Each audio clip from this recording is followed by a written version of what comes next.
As part of that overall effort, we're also excited to communicate with you today with a report on our Rotary foundations.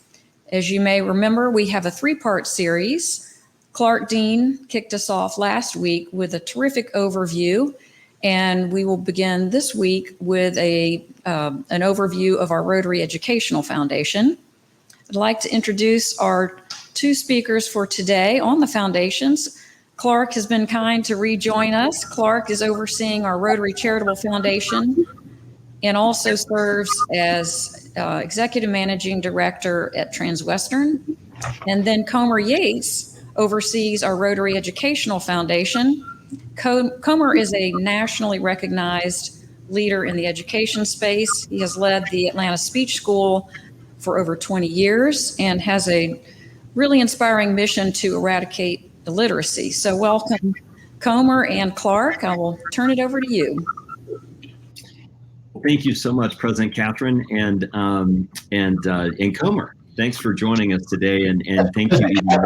Thank you for all you do, leading our Rotary Educational Foundation as you have for a long time. Our club is blessed to have a true national figure in literacy at the helm of this organization. So I gave an overview last week of all the foundations and kind of how they work at a very high level, but wanted to really dig in on the Educational Foundation with you today.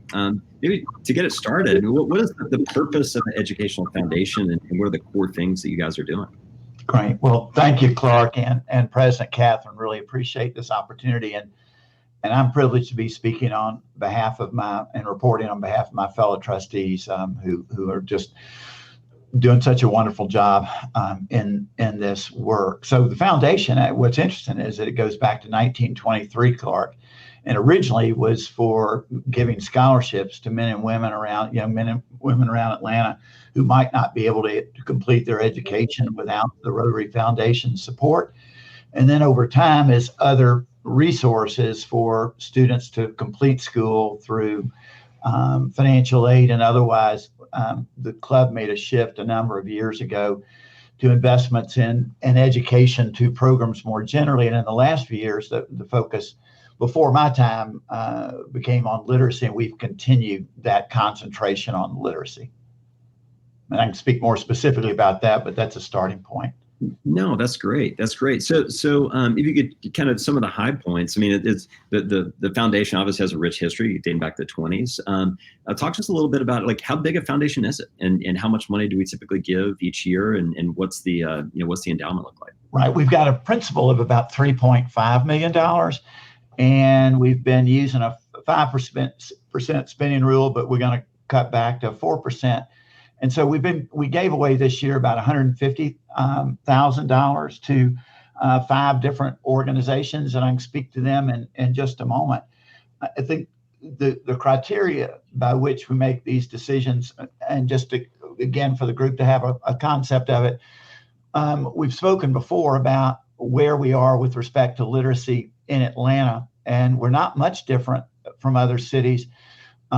Sadly, but actually Washington, D.C. and Atlanta lead the country or have at the bottom of the list of the country, where we have the greatest disparities in the country in literacy acquisition based on zip code, race, and ethnicity. More specifically, in the Atlanta Public Schools, the 2019 national report showed the Atlanta Public Schools that 76% of our white children in APS read proficiently, compared to 16% of Black children and 23% of Hispanic children. Children not eligible for free and reduced lunch because of their financial means. Children mostly concentrated in the northern sector of town. 70% of those children proficient readers, compared for children who are eligible for free and reduced lunch. 15% of those children are proficient readers. We have a full-out public health emergency in our country. Children's ability to read proficiently by the end of 3rd grade is pretty much defining around which children we're going to be able to determine their own futures and which children have their futures determined for them. With those kind of data, it's not surprising. It's the result of those data that Atlanta is the least mobile city in the country where only 4% of our children who are in poverty will ever escape poverty. Frederick Douglass said a long time ago, once you learn to read, you'll be forever free.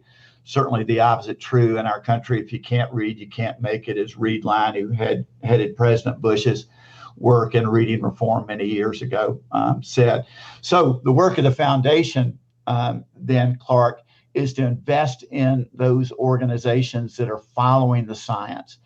I appreciated.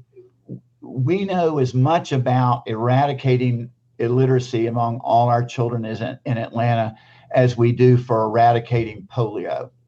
And we have no polio in Atlanta and across the world, thanks to Rotary. But in Atlanta, we have an epidemic. And really, the science of reading was discovered 20 years ago by a group of scientists. We know how to build a reading circuit for every single child in our city. And I say build a reading circuit. If you read Walter Isaacson's book on Da Vinci, you know that Da Vinci's brilliance was the result of his being born the same year that Gutenberg invented the printing press. Da Vinci lived right next to the Ponte Vecchio where all the books were. Well, that changed. He had access to the science of reading and had access to the books. And because of that, he certainly changed a lot of people's futures, including his own. In Atlanta, we could eradicate illiteracy. So we're looking for those organizations that are following that science of how to construct a reading brain, because none of us have a single gene to read when we're born. So places like the Alliance Theater, Drew Charter School, Odyssey, that works in partnership with Westminster Schools, Reach Out and Read Georgia, and the YMCA of Metro Atlanta were the recipients this year of our funding, serving children really from birth through the end of third grade, which is the period for children to learn how to read. Right. And, that's so important. I've heard the statistic, which is kind of scary, but they say that when they're planning your prison capacities, that they often look at an area's, third grade literacy. And they say, look, if these kids, if they're not reading by third grade, the chances of them ultimately being incarcerated in the system is very high. And they use that to forecast that. So, my goodness, thank you for everything that the foundation is doing to. And I would encourage members to, if they want to know more how they can help in Atlanta and make a difference, the trustees will be anxious to share with them the way that corporations, when they invest in literacy, follow the science as well. So thank you for giving me this opportunity to report. But these organizations are doing a great job. No, terrific. Well, thank you so much, Comer. I know one of the things that we said at the end of our last program was that members that are interested in these foundations to let it be known if they'd like to perhaps be considered as a trustee at some point, or if there are any ongoing projects that the foundations are leading or supporting through our task forces. So, anything else that our members should be thinking about when they think about getting involved in literacy and the work of the Educational Foundation? One of the best things they can do if they're head of a company or involved, where they could sign their company up to be involved with Talk With Me Baby at Work. It should be it's a no cost benefit for every employee in Atlanta who is expecting or has a young child to get 3 training sessions on how to construct their child's brain, healthy brain development in the first years of life. We'd be thrilled if corporations would do that.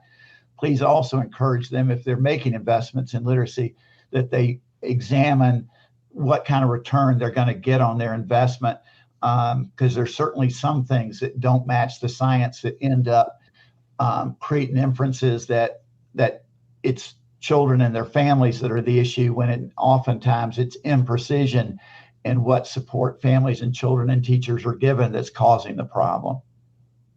No, absolutely. I think in education and children with the same precision, they're making investments for profits or otherwise. Absolutely. Well, they'll get a priceless return if they do. But again, I remember thank Rotary enough for the privilege of being involved with my fellow trustees in this work. Thank you, President Cameron. Thanks for doing it. I remember seeing a chart that you put up one time years ago that had it was a chart sort of X and Y axis, and it had brain development. And, it starts up very high until year 4, and then it kind of goes down dramatically. And then we looked at public investment in education, and it starts very low and then it goes up about age 4. And I remember just thinking that big gap in disparity, and it's that gap in disparity that quite frankly you guys are addressing. So thanks for all you do. And that's a wrap on the Education Foundation. Hope you guys will consider getting involved in these programs, get your companies involved in programs at work, reach out to Comer directly. And with that, President Catherine, we'll turn it back to you. Great. Thank you both. And really, thank you so much for the impactful work that you've been doing throughout the year with these foundations. Those are some incredibly sobering statistics, Comer, and clearly this whole issue of education, it has a strategic impact on our city and our whole community around us. Clark, you've done a lot of work really pointing our foundations in a strategic direction. And I know as we go forward in the coming year, we're also eager to look at how we can point a laser beam and really maximize the impact of our philanthropy contributions, our volunteer service, and even the sort of the leveraging power of our organizations, our member organizations. So we will be talking a lot more about that. Next, our third of the 3 in the series will be Bill Vogel talking about our youth service fund. So more to come on all this, but again, thank you both for your wonderful leadership. And Catherine, if I can just say, while there's sobering statistics, we're really in a position because of the Woodruff Foundation, the Cox Foundation, and others to lead the country out of this. I mean, Yes. we are poised to do that. So I sure didn't want to leave on a sobering note. The opportunity there is to change the face of education for the country, starting here in Atlanta. Great point. And Atlanta has that wonderful legacy of leadership. So we look forward to being part of that. Thank you.